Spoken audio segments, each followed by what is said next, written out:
chunk. But we should be back. We should be back up here.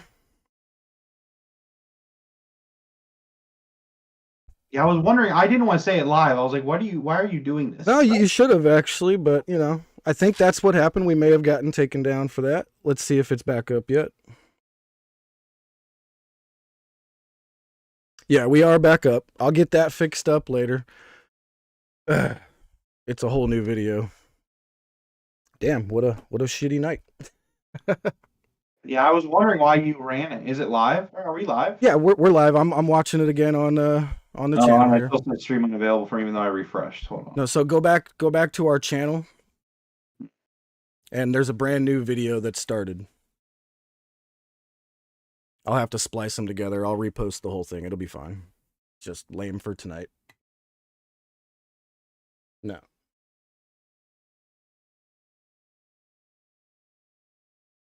Nobody's here, so we might as well just wait until people come back. Yeah. Why is this? I have it.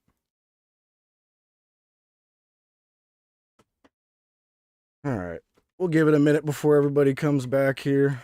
I'll have to splice everything back together. Yeah, go to Discord, tell people to. Yeah. Here, I'll put the link in the Discord. Oh. Apparently I played that video for too long and they... Like, I should have said something, and I guess that's my fault, because I was, like, sitting here, like, talking, and I'm like, oh, he's playing this whole segment right now. I was like, oh, I wonder if that's going to be an issue.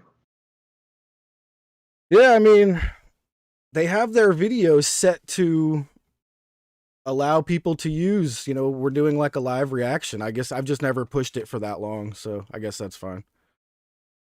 Is what it is. Looks like people are starting to pile back in here. Let's see who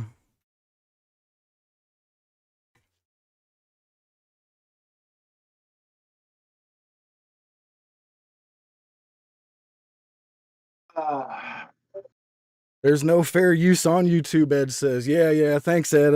Are we back? You got us back on the video there, Ed? And it's so dumb because I was literally I should have said something, Ed, because I was just saying to Jeff while we weren't live that I was sitting here talking and I'm watching him play this whole segment. I was like, I don't think he's done this before. I don't know if this is gonna work. Yeah, I didn't realize it was a 3-minute freaking segment, actually. Usually their little clips are like 15, 20 seconds on there.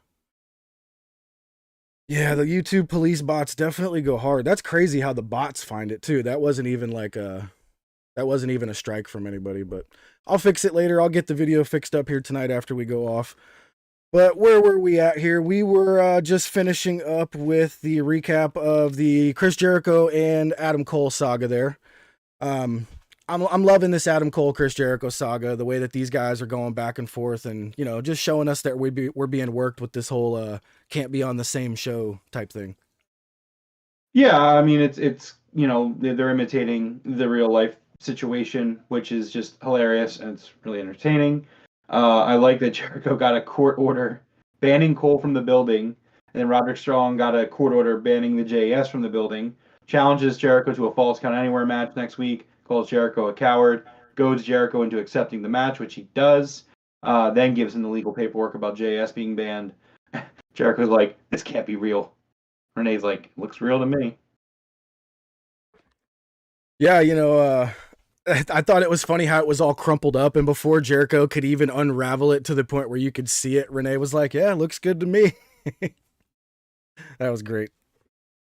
Yeah, I agree, Ed. I guess I'll probably won't attempt to do that here in the future. We'll probably cool down on that. Yeah, I definitely don't want that. But so I'm looking at the review though. There's not even a copyright on it. I don't know what happened there. Whatever.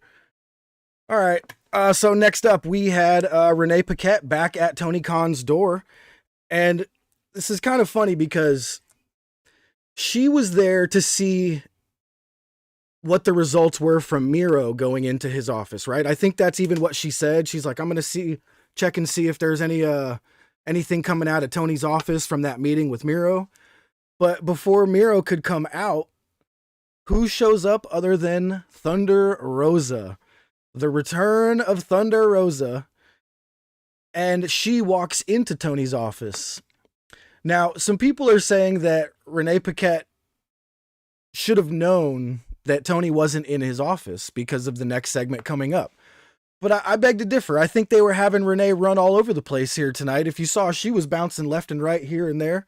I'm not sure she actually knew Tony was not Well, in no, his so office at that moment. the issue that people are having, it's not really an issue. They're just cracking jokes. I Is know, I that know. it's not that Renee didn't know that Tony wasn't in the office, or she should have known.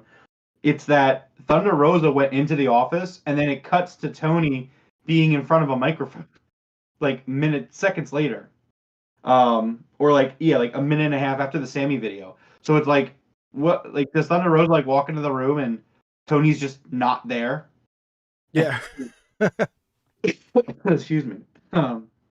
It was really funny.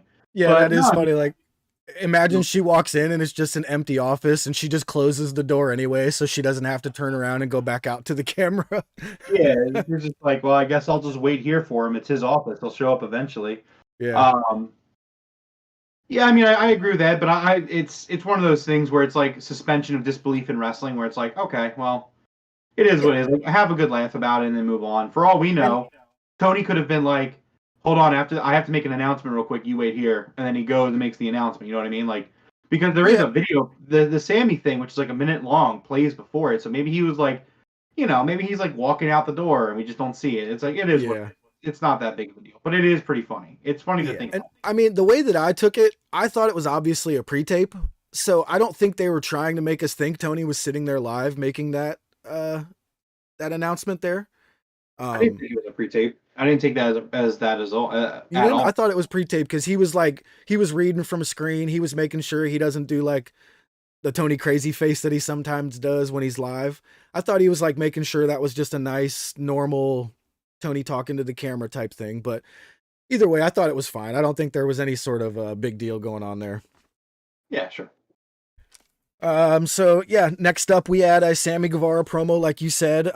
Jericho puts him over, Ty Mello puts him over.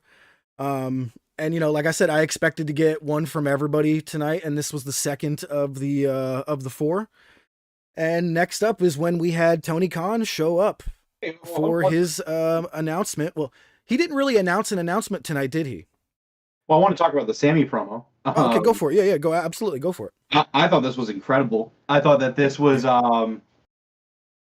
man, I thought out of the four, like, how can you not be pulling for Sammy Guevara to win a world title at this point? Like, this was Yeah. so good. Like, it was Felt like really it came good. from All Access. The way that Jericho and Ty Mello were talking about him felt like it was real. You know what I mean? Like that really felt like they were talking about like Sammy, the real guy.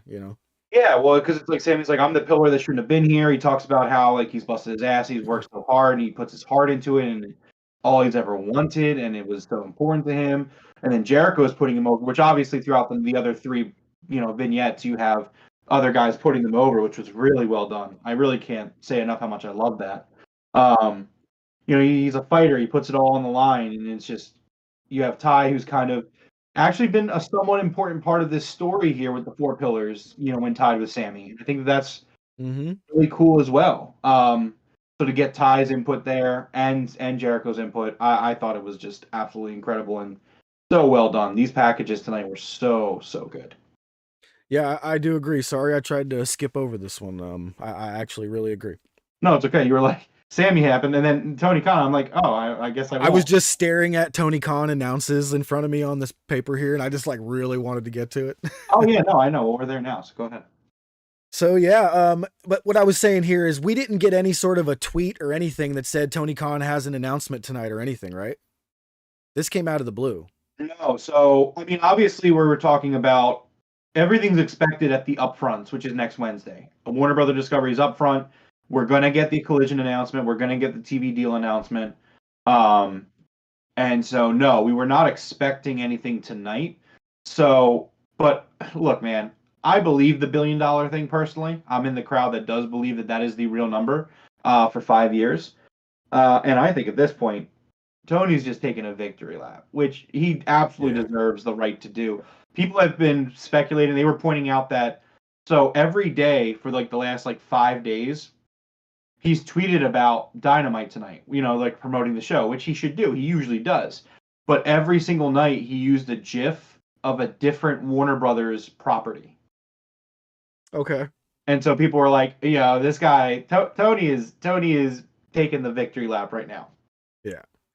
So I think him coming in out and saying like, hey, like huge announcement, but also you have to continue the speculation because you have Thunder Rosa showing up, you have Miro showing up, which it obviously is going to tie into. Yeah, I I really hope that number is true. Like we said at the beginning of this, if that number is true, man, we're just gonna have an absolute amazing parade. We're gonna have confetti and music and all that stuff. It's gonna be amazing.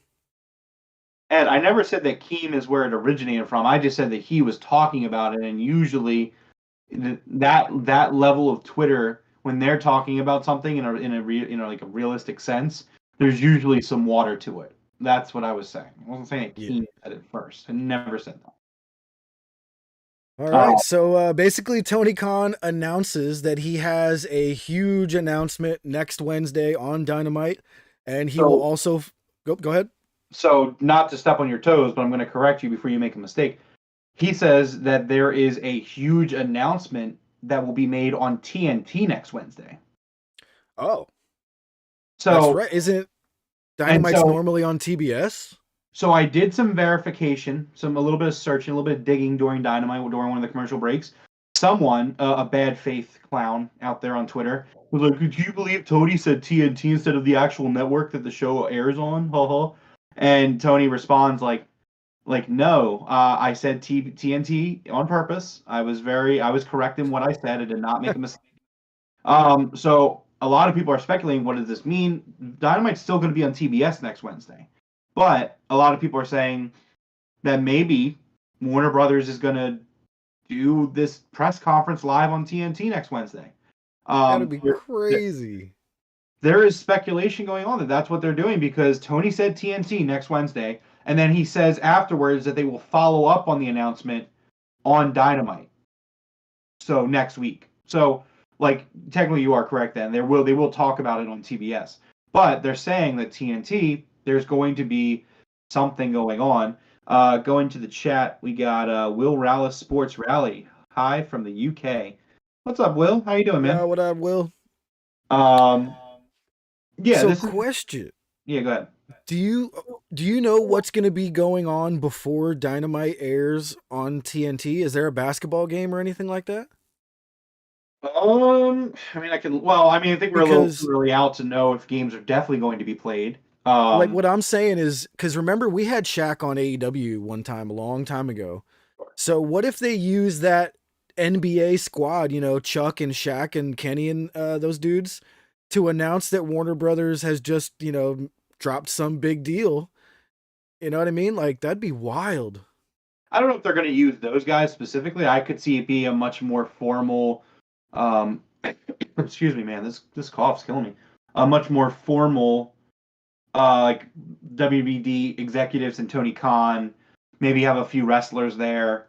But I mean, clearly, because if you listen to what Tony's talking about during this, he's talking about how AEW has such a great roster, and they're like, we're able to put this show on tonight and then we still have stars lined up to want to get on TV. He's like, we can put on more TV than we're putting on now. So Okay. like, it's the worst kept secret in wrestling that Collision is coming. It's going to be a Saturday show. It's going to be on TNT. The presumed time slot is 8 to 10. Fightful was reporting today that Rampage is going to basically kind of become the C show. It's going to be like Heat, what Heat used to be for WWE back on. It would air Sunday nights in the time slot with just some matches on Hmm. TV. Um, I don't know if I would then go that far with Rampage. I would still try to have some storytelling going on, but excuse me, we'll see. But yeah, so I mean, the next week, and it's even been confirmed. Like we're going to get the TV deal next week. We're gonna get Collision next week, and I know Ed's joking about like, oh, it's another announcement, but like, dude, this is another one that's just like this is an announcement. It's very worthy. It's another TV show. It's $1 billion deal, presumably. Um, yeah, I think that this is well warranted, and I guess we'll have to keep our eyes out to see what happens on Wednesday because he said TNT. and he said that he was not Yeah. incorrect in saying TNT. And I can't see them changing Dynamite because they didn't say it tonight. They would have said that Dynamite's going to be on TNT next week. They would have. No, So, yeah.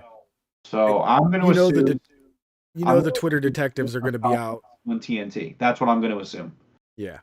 Which, if it's a press conference, you gotta wonder: is it just Collision and a TV deal, or like, could this include streaming?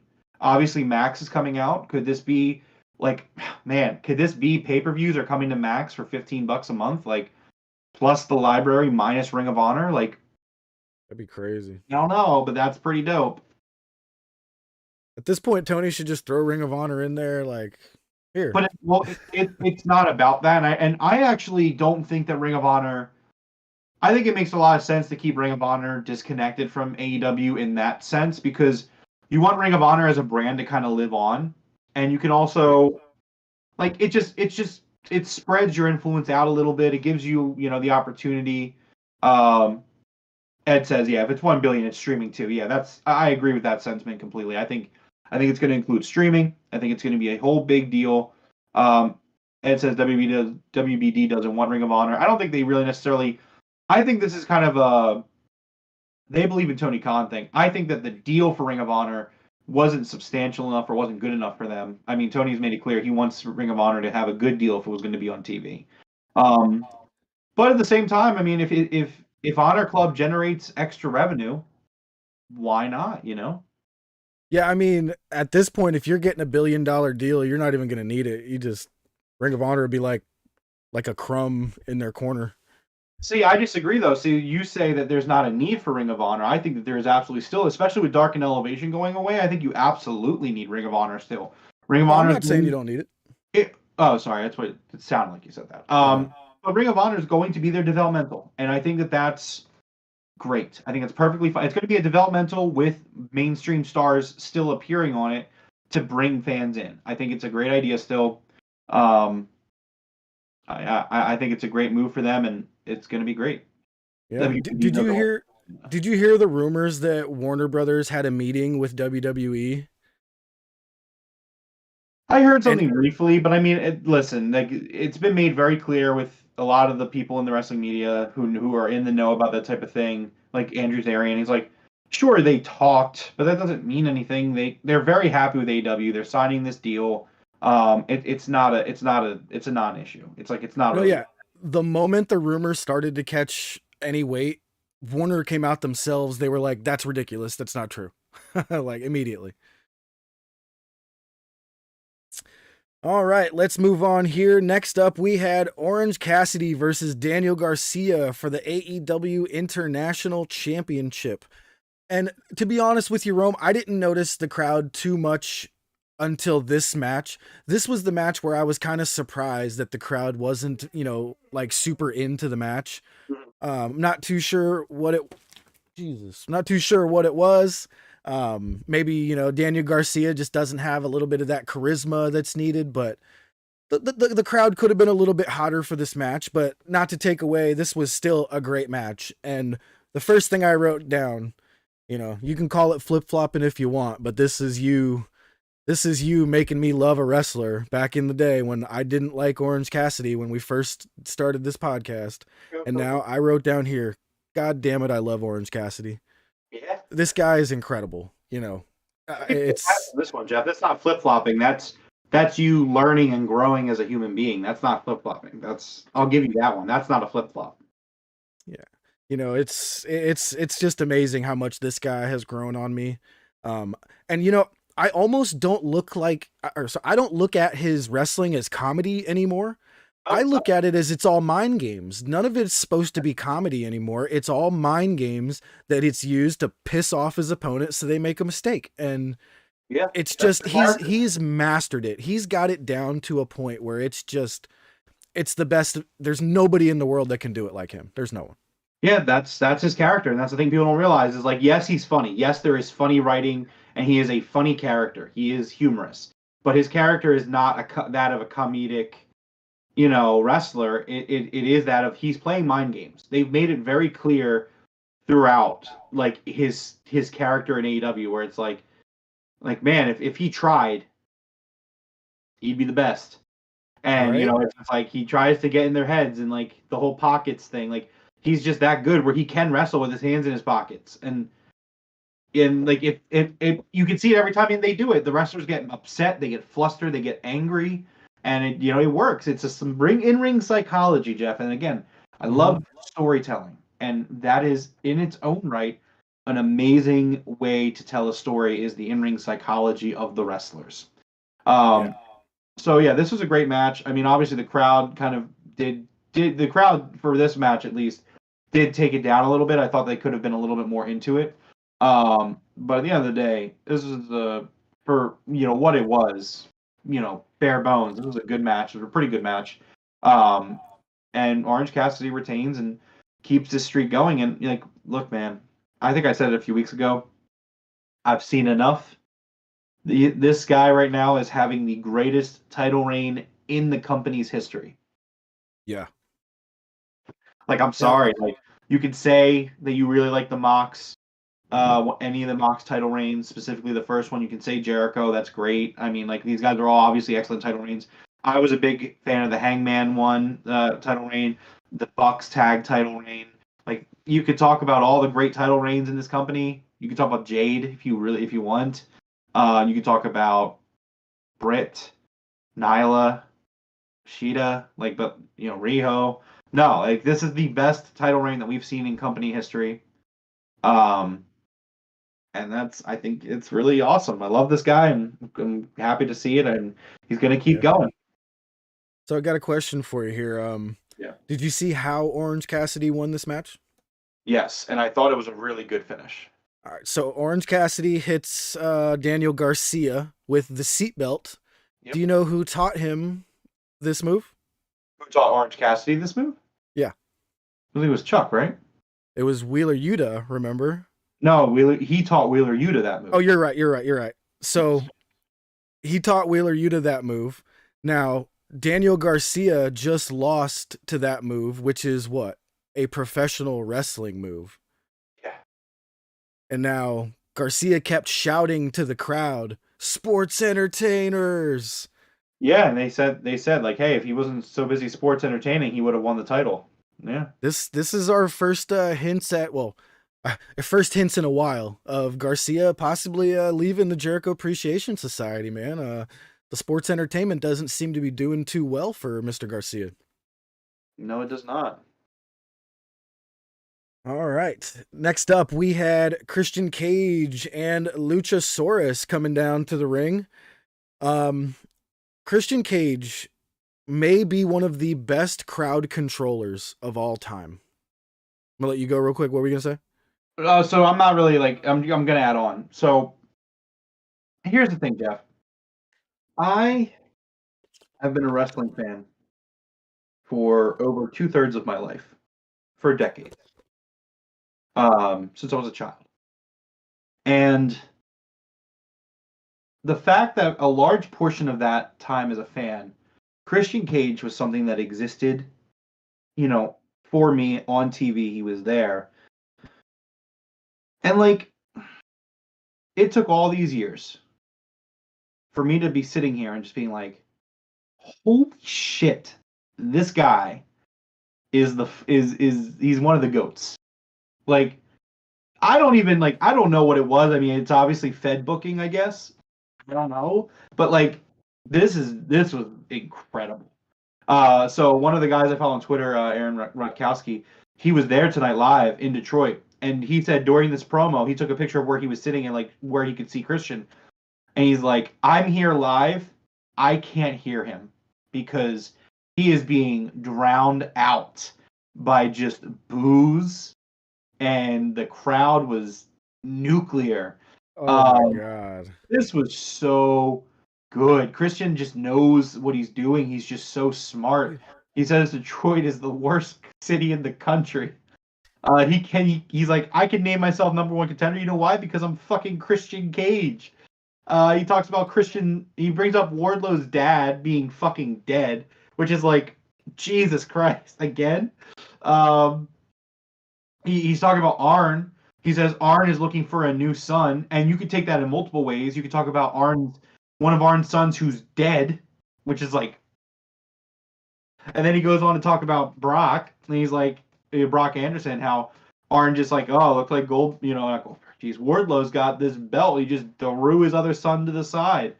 So he's like, Orange's a deadbeat dad, and your Didn't he dad. call him Ric Flair's lackey or something like that? Yeah, so he's like, oh yeah, but Orange's a legend, right? He's like, if you're the other guy in a Tully tag team or Ric Flair's lapdog, you're a legend, right? He says, how many world titles has Arn Anderson won? And I was like, Oh, fuck, man, Jesus Christ, so good. I can't believe that I've been watching pro wrestling for decades, and I didn't fucking know what was right in front of me, and that's insane to me. I was a massive Brood fan as a kid, man. They were like And then my he says shit. Eminem sucks, 8 Mile sucks. Yeah. It's just like Dude, amazing. Just the most impressive part of this was when Christian first got the microphone in front of him, the crowd was silent.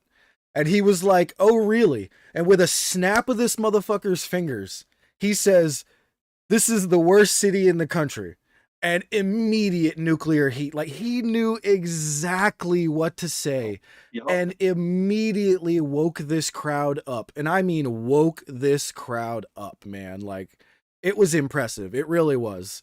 I even said it in Discord. I was like, wow, I've never seen a single wrestler wake up a crowd just with one sentence instantly. That was insane.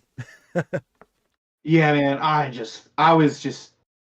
just like applauding. I'm standing up. I'm like, my God, he just doesn't miss. Like, because you could say like, oh, okay, well, I mean, maybe just he and Jack caught lightning in a bottle, right? Maybe it was just, maybe Christian just like churned out the best work of his career, and now he's gonna go back down a little bit. No, this was incredible. This was like, Yeah, yes, God we damn. did, Ed. We did talk about the brutal line, Ed. Rewind by like 2 minutes.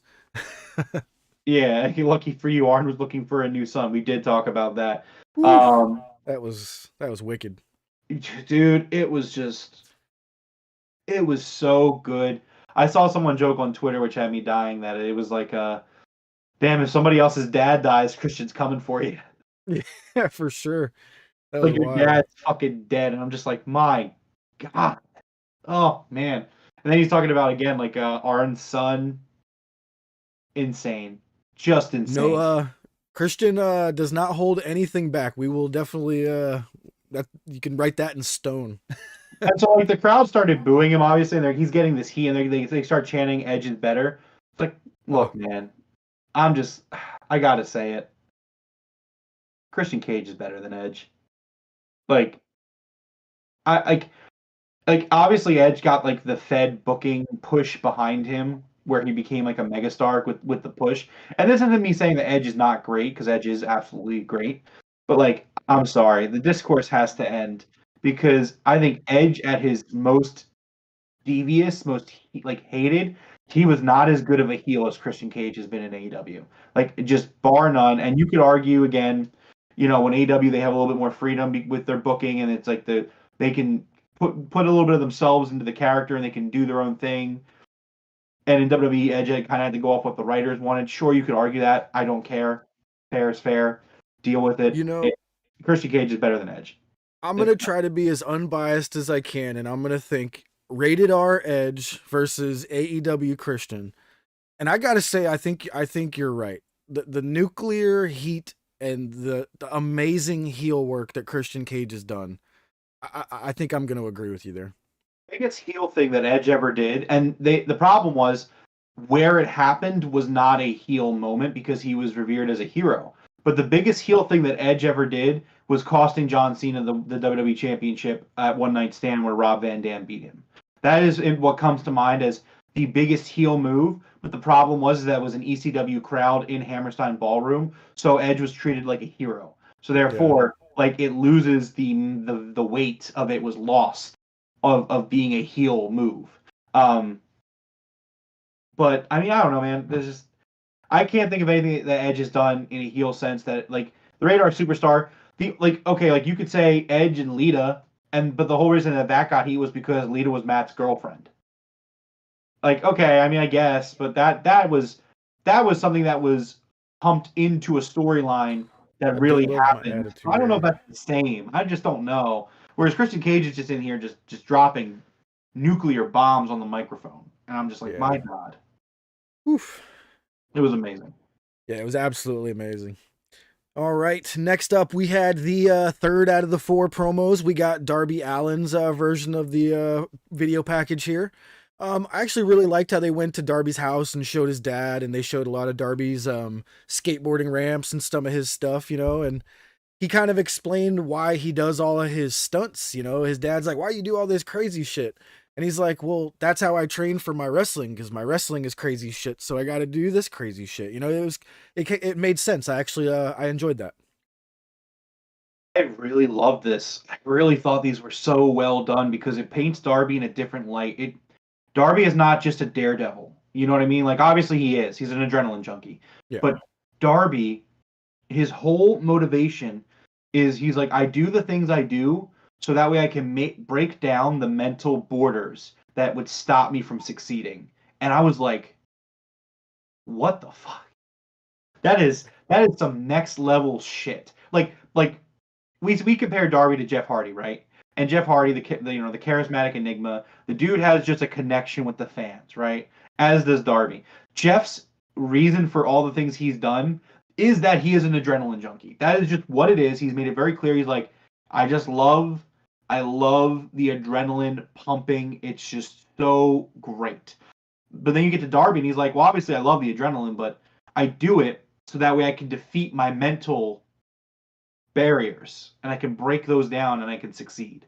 And I was Yeah. like, damn, that is deep ass character development. And I'm just like, Yeah, and Ed says it goes both ways, going back to the Edge versus Christian thing. I wasn't trying to diminish Edge's work at all. Edge was a great, amazing heel. I was looking at both of their heel works here. I do agree that Christian's was better here, but I know my that's what I'm bias may be saying. sinking in. I don't dislike Edge, and that's not a knock Yeah, against yeah, Edge. It's like one's here and one's here. Like yeah, it's just a Christian is better than Edge in terms of that. You know what I mean? It's just yeah. calling it like I see it. All right, next up we had the no holds barred match between Anna Jay and Julia Hart. Um, Julia Hart was making her entrance, her awesome entrance down to the ring when Anna Jay interrupted with a steel chair from behind. I really enjoyed the start to this match, and we immediately got some "We Want Tables" chants, so that was awesome. Even though we didn't get a table, but still was great. I like to hear that. So we had a spot in this match where Julia Hart pulled out a bunch of chairs from underneath the ring, and she took I don't know what that move was called, but it was the jaded but reverse. So like Anna Jay was facing the opposite direction, and she gave uh Julia Hart the jaded kind of backwards onto the chairs. Now, from this point forward, it really looked like Julia Hart had injured her hip. Did you notice this at all? Did it seem to you like she was injured? No, I didn't see anything. No? I didn't see anything. No. I thought she had to kick out twice after this, and both kickouts looked extremely weak. I'm not sure if it was just my angle. I'm not sure if it was just me, but I really thought she had hurt her one of her hips here. Maybe like a abdomen or something like that on one of those chairs, but she was definitely selling it for the rest of the match. But this was a great match, man. I thought this match was awesome. So I made an observation during this match. I also thought it was a great match. Really enjoyed it. I think that Anna Jay, her wheelhouse is this style of match. It is, isn't it? Because like if you look at like her wrestling matches, I don't think they're that bad. I mean, they're not. She definitely needs to improve. I think still, but I think she's got the look and she's got a great character going, and I think her in-ring work varies in terms of regular matches. But when I think to her 3 best matches, all 3 of them are these kinds of matches. And I don't think 100%. I think she's been really good and really solid in these no holds barred, no DQ matches, and that's not necessarily a bad thing. It's just that she has a strength, and I think that's really good. But that was just something I noted during this match where I was just like, this is another good match from Anna Jay, where it's a no holds barred, falls count anywhere, whatever you want to call it, And I took note of it. I thought it was a good match. That's actually a great point because you're definitely right. All of her best matches have been, I mean, quote unquote, hardcore type matches. Yeah. That New Year's bloodbath that they had, that was incredible. And her versus Ruby and Willow. Yeah. Yeah. Damn, that's a good observation there. They should put her in more. That should just be her thing. She should just want to have no DQ matches all the time. Yeah, it works to her character too. She's like, I just want to beat you the fuck out. I just want to choke you out. Yeah. Yeah. I would just getting her into these situations. But I mean, again, you can't just have her do these matches straight up, and that's why you got to tell stories.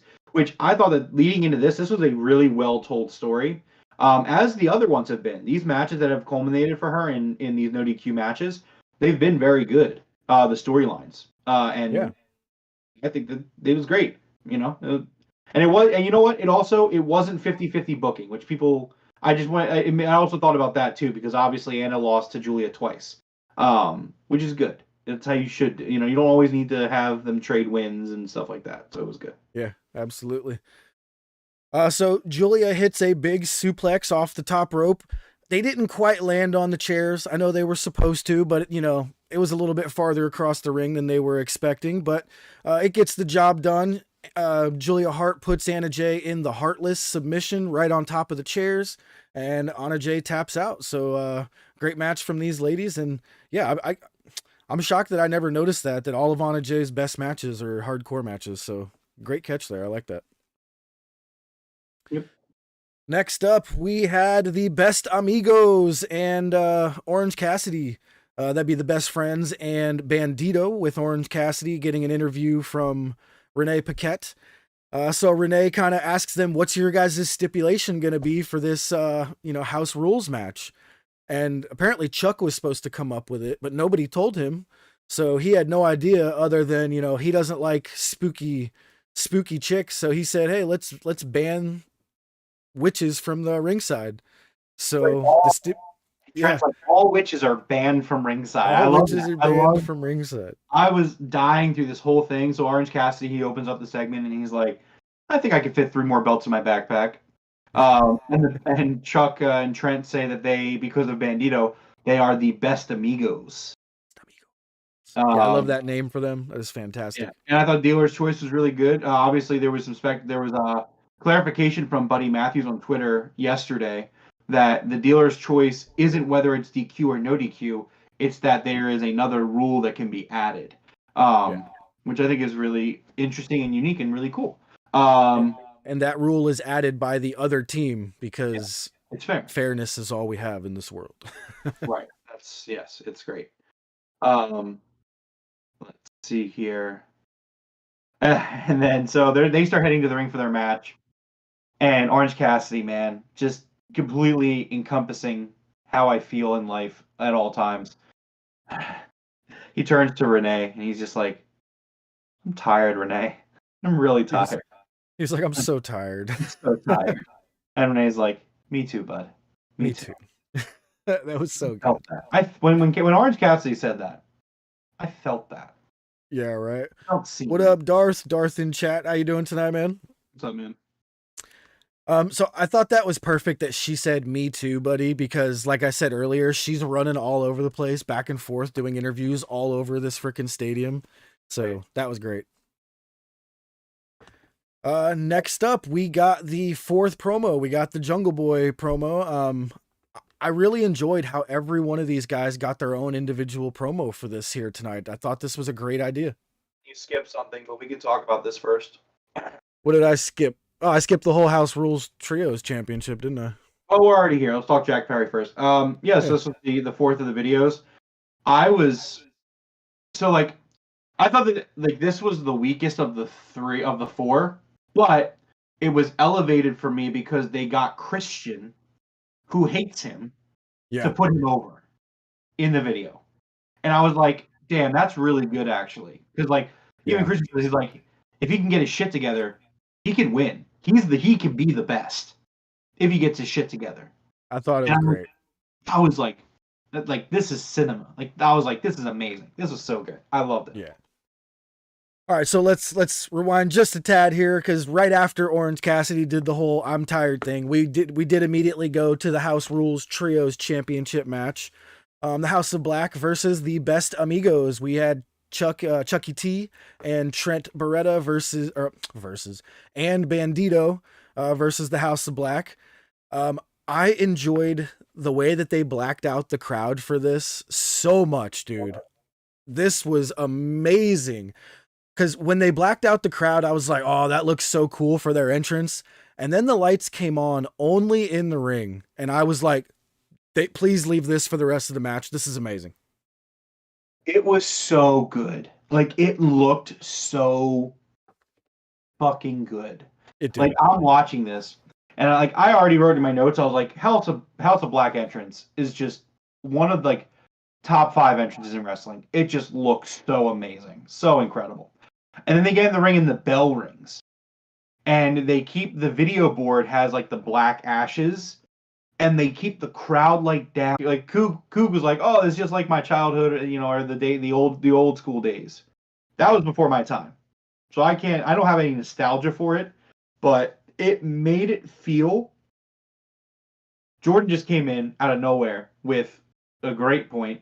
The House of Yeah. Black match lighting is what the Fiend was supposed to be. The Fiend's lighting was supposed to I be. was just going to say, this is what that stupid blackout Mountain Dew match should have been. No, he's talking about the red light that the Fiend used to wrestle with. Oh, yeah, yeah, yeah.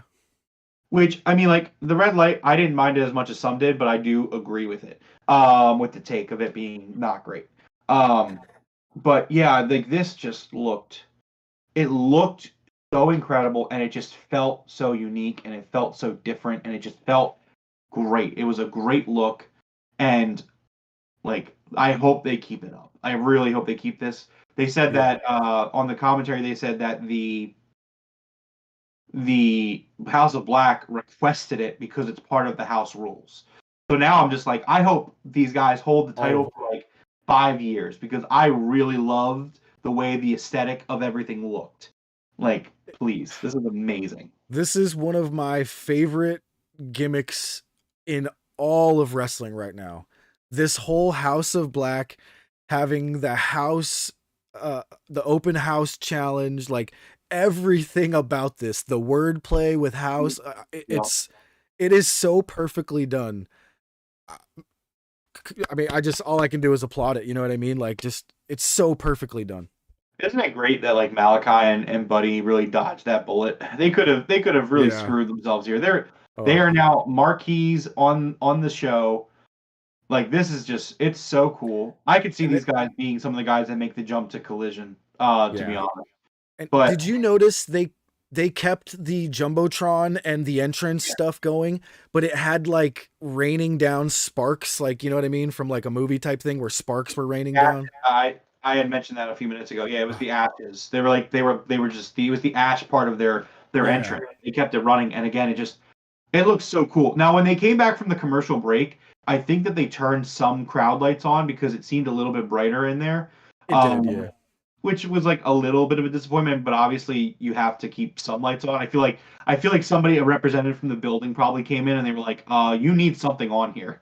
They were probably like, it's a little too dark to have a crowd, yeah. Yeah, which I mean, I don't know. Maybe there's a way around it in different venues where they can make it look as good as it did when it started. But it was still, even towards the end of the match, I was like, this is still an incredible look for them. It looked really good. Yeah, and like Ed said, some people on Twitter were saying, oh, the House of Black are ripping off Bray. No, they're showing Bray and WWE how to fucking do it. Like, that's how it should have been done. So yeah, this was absolutely freaking awesome. House of Black, I didn't think this match was going to go as long as it did because I thought we were going to, give as much time as we could to that cage match, but they gave this a decent amount of time. But eventually the Dante's Inferno to Chucky T for the 1, 2, 3. The House of Black wins. And they showed Orange Cassidy in the back watching on the screen during the match.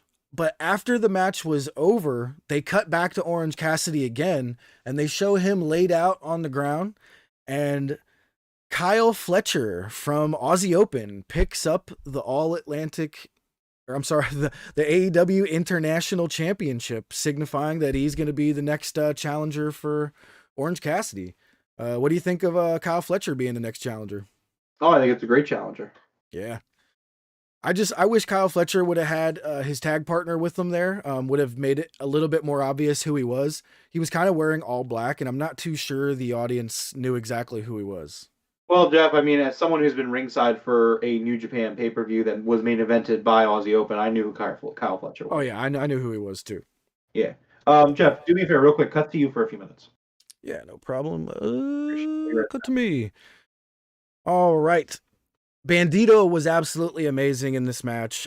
I love how Bandito wears AEW trunks. It just shows this dude loves AEW. We love AEW. I just, what else could you say about Bandito, man? That guy is fantastic. We were waiting for him to come back for a long time after his visa troubles, so super happy that dude is back.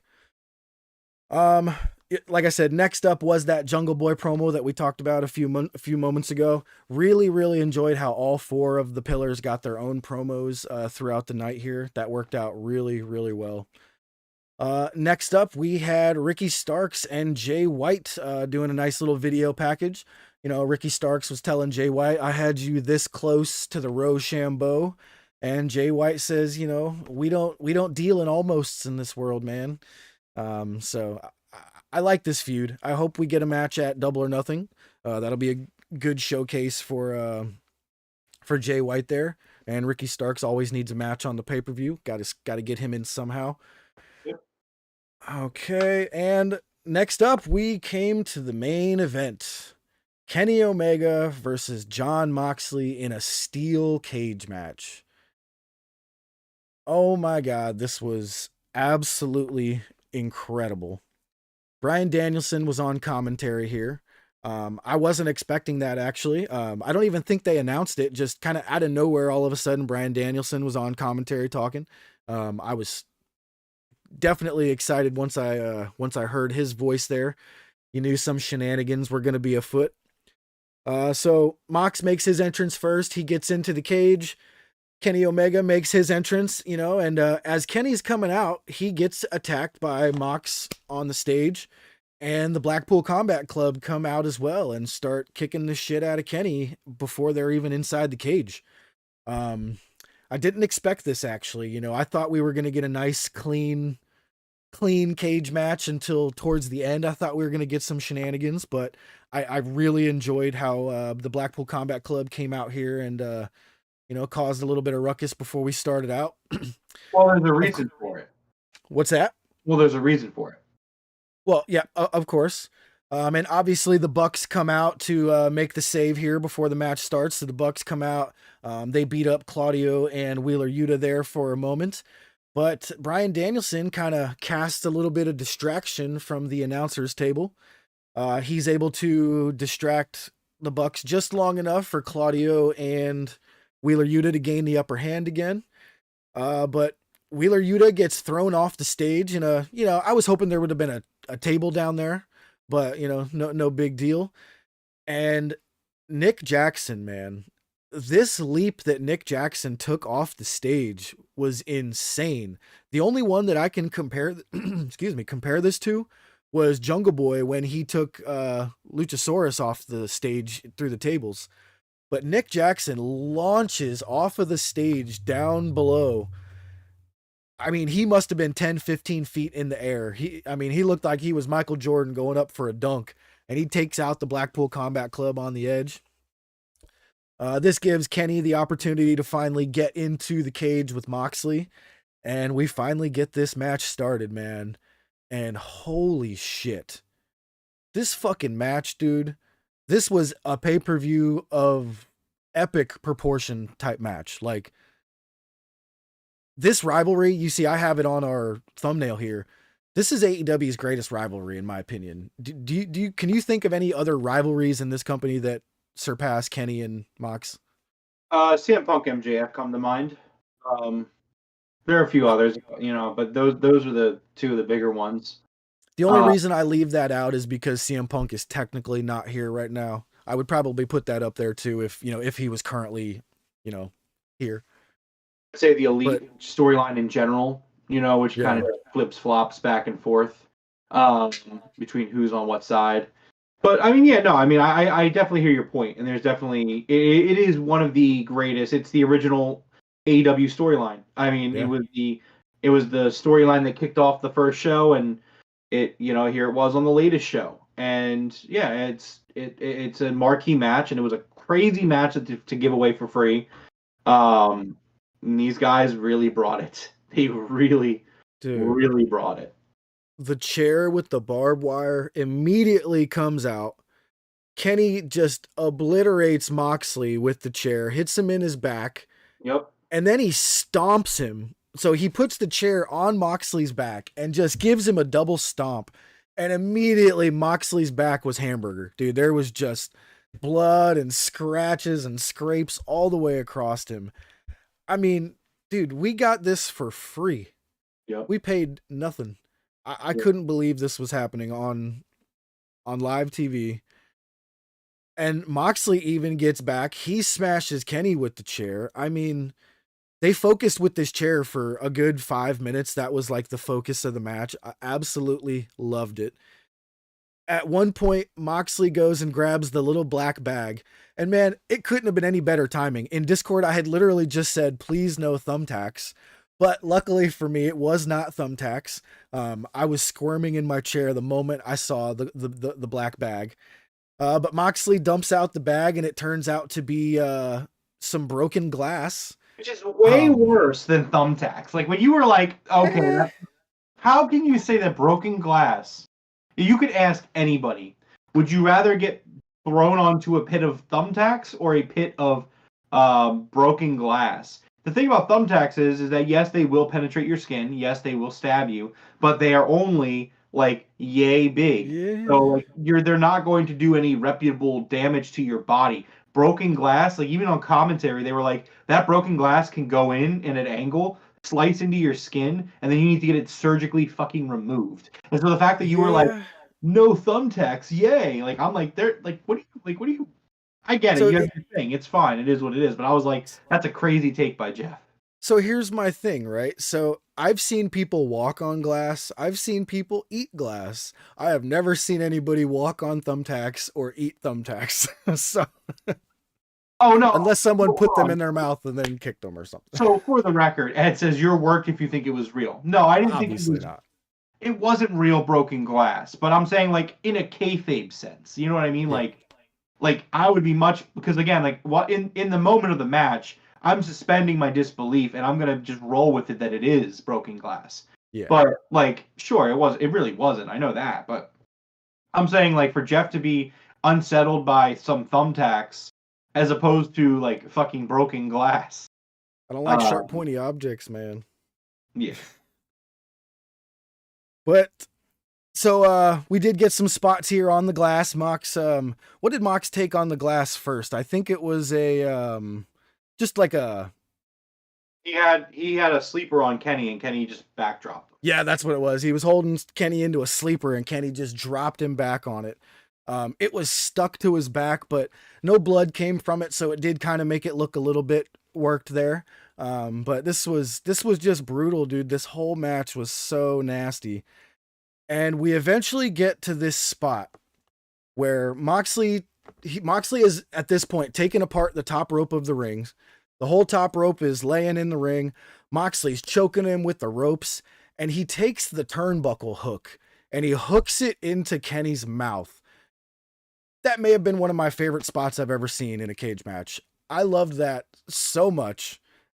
And it really did look like he was yanking on Kenny's face with this thing. I mean, one of my favorite spots that I have seen in a while. No pizza cutter tonight at Little Caesars Arena. Unfortunately, Coog, I know. But we get to this spot where Moxley is up against the cage and Kenny Omega delivers a fucking V-trigger from hell. Sends Moxley through the cage wall, spilling to the outside of the cage. Kenny gets a little hung up on the ring or on the cage. It did look a little nasty, but I think Kenny landed in a perfect way where he was just kind of straddling the cage there. Doc came over immediately to see if he was all right. He yelled right at him, "I'm fine, I'm fine." This looked so nasty for both guys.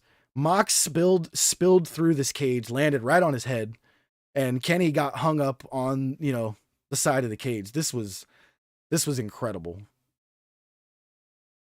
Yeah, it was an excellent spot, which again, it's great storytelling and it's great setup because that's why Mox takes the ring apart or the top turnbuckle apart to hit Kenny with because it helps set up for the spot, which was very smart, very well done. They could have done some corny thing where he threw him into the cage and that would have been lame. Yeah. Whereas like this looked, even Coog just said it, the V trigger looked explosive as hell, Oh, which it definitely did. And yeah, so they both go to the outside of the ring. They both end up back in the ring. It also gives Don Callis the opportunity to walk into the ring with the broken cage. yeah, so now that the cage was broken, once both men got back in the ring, Moxley wound up with the screwdriver. And as Moxley was about to hit Kenny with the screwdriver, Don Callis jumps in the ring and he yanks the screwdriver out of Moxley's hand and immediately rolls out of the ring. So at this point, I'm like, oh, so Don is not going to turn on Kenny. Don's helping Kenny. Don obviously grabbed the screwdriver from Kenny Omega and stopped him from using it. So Kenny uses this opportunity. He hits a massive one-winged angel onto the glass, I believe, wasn't it? I Yeah. believe the one-winged angel was onto the glass. Yep. But as he's about to go for the pin, Don Callis runs into the ring, and with that screwdriver, he absolutely spikes Kenny Omega right in the side of the head. Even though I called this to the wire, I flipped out. I screamed, "What?" at the top of my freaking lungs in this house. I could not believe that was the betrayal, was just a straight screwdriver to the face. Moxley rolls Kenny up. 1, 2, 3. And Jon Moxley is your winner. Don Callis has turned on Kenny Omega and the Elite. Don kind of sits Kenny up on his knees. He pulls out that screwdriver like he's going to give Kenny another shot with it, but he just slams it down on the ground and kisses Kenny on the forehead and shoves him to the ground. Yeah, he whispered something too. Did he whisper something to him? Oh, man. Yeah, And this was just excellent, man. This was just so good. we go off the air with Bryan Danielson smiling in the camera. I was blown away at this finish. I thought it was incredible. Kenny just got bled into the Blackpool Combat Club? Ah, that's interesting, Jordan. No, that's not. I don't think that's the No, way. I don't think so, because he just bled that entire match. But if we want to go with the rules, you gotta bleed to get in. And everybody that's had a match with Moxley and bled is wound up in the Combat Club. Well, that's not true, but you know what I mean. No, I mean I get it. I get the point. I get what he's saying, and I mean like sure they theoretically could go that way, but I don't think that's the play. Yeah, I don't think that's where they're going, Jordan, but that is interesting. That's definitely something to keep an eye on. Huh. We'll see. That's something to keep an eye on, Jordan. That's a good one. I like that. But And it's like it's such great storytelling because like we talk about week in week out. I called this last week. I said this was what was going to happen. They were going to have Don get involved, and Don was going to turn on Kenny here. I called my shot, and it happened. That doesn't make it any like it doesn't make it any less impactful. Like you said, you called it before the show started, and you're just like so emotionally invested that you're just yelling. You're like, fucking Don, how could he fucking do this to Kenny? Um, but yeah, I thought that this match was just incredible on every level. It was just an extremely great steel cage match, no DQ match with great storytelling that continued this legendary feud. With the next great chapter in the Elite BCC storyline. There was a moment where like I thought they were gonna fucking do it, where they were gonna have Hanger come out because they had Don about to stab him, and I knew the Bucks were busy with the BCC, which is why they had that run in at the beginning of the match. But like, man, if Hangman's music would have hit there, I probably would have shot out like a rocket through my roof. Like, oh my god, that would have been. And that moment's coming. I feel really good about that, obviously, still. Um, but like, yeah, it was incredible. So Jordan has added to his prediction here that Takeshita has already been bled in as well. And this is actually starting to make sense. I mean, I get what you're saying, but I don't think it's the way they're gonna go. I mean, so what's the play here? So it's Kenny joining them. Like, so what? Like, it's Kenny, Takeshita, Mox, Yuta, and Danielson. Who are the other? So you got the Young Bucks and Hanger. How does Kota Ibushi fit into this if he's not? Because he's not gonna not go with Kenny. So like, well, and then what like, I'm thinking, who are the other two then for the Elite? what I'm thinking is it's going to be Don trying to convince Kenny now to come over, and Kenny's going to be like, "What are you talking about?" And he's going to be like, "Look, Taka's here. Come on." You know what I mean? Like, huh. It's not vibing with me. I'm sorry. I get it. And then they theoretically could go that way. Like, sure, like, but that would be, I would consider that a swerve. Like that's a pretty big swerve. And I don't think it makes sense for what they're doing or where they're going, especially if they do want to do that CMFTR feud in the later months of the year. I don't know. I don't see a way that it makes a lot of sense. Yeah, I feel you on that one, but man, Jordan's very convincing. Ed thinks that's where they're going too. Damn. All right. Let's see. Maybe we'll see. I don't know how it makes a lot of sense overall. I don't know. Well, maybe. I think we're gonna have. Here's where I think we're going. I think Kenny's gonna be absolutely pissed, and I think Takeshita is gonna be the one that's torn. Don's gonna be like, "You're on our side now, Takeshita," and he's gonna be like, "No," and he's gonna be like, "Yeah, you joined us. Come on, remember when we raised your hand in the ring? I think Takeshita is gonna be the torn one, and we're gonna go somewhere with that. So I don't know. This sure. is Again, like it's not unfathomable. It just I don't know if it really makes a lot of sense to me personally. Jordan saying Kenny, Takeshita, and Ibushi versus the Bucks and Hangman. I mean, man. But then But so I don't know. But then okay. So then what's the point of Mox? And so you're not going to do Mox. So like, so my question is, so if that being the play, how does Hangman get his revenge against the guys who stabbed him in the eye with a screwdriver if he's just going to feud with Kenny and Takeshita and Ibushi, the three guys who had nothing to do with it? No, Hangman's going to be with the Bucks going against Kenny, Takeshita. No, but so Jordan says that it's going to be Kenny, Takeshita, and Ibushi versus the Bucks and Hangman, and my question is, how does that work? And again, Ed says it too. I don't think Ed okay, yeah, that's what I'm saying. Like, I don't think it's happening. It doesn't. I think that's a way out of left field swerve. Like, yeah, that'd be a crazy swerve, but yeah, it's just not happening. They could do it. Flip Flop Jeff is currently flipping onto a bad booking decision.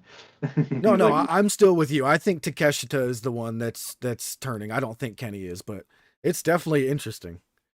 Yeah, no, and Kook said it. Takeshita is another layer leading into Double or Nothing. I mean, just to keep in mind, we still have two more Dynamites to go. So next week you bring Hanger back, and Takeshita, I would assume, turns on them there.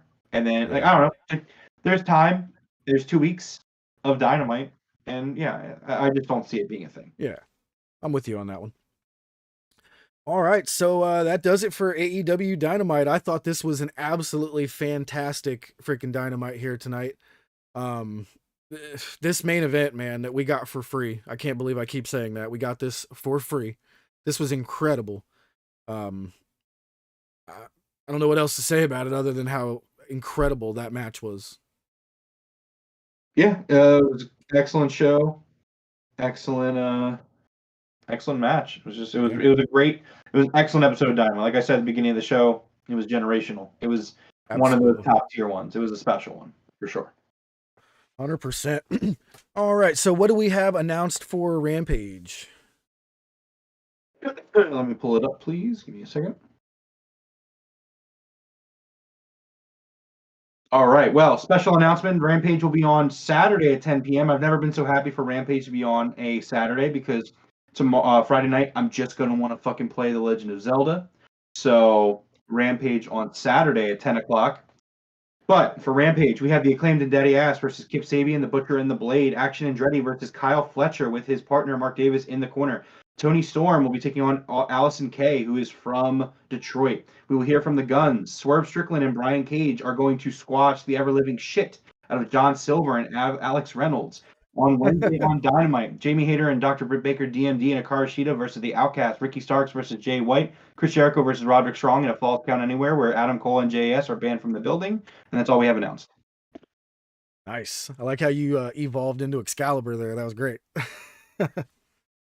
Yeah, well, I was trying to talk about Rampage being on a special night and still do the gimmick, but it didn't work. So then I had to pick up pace.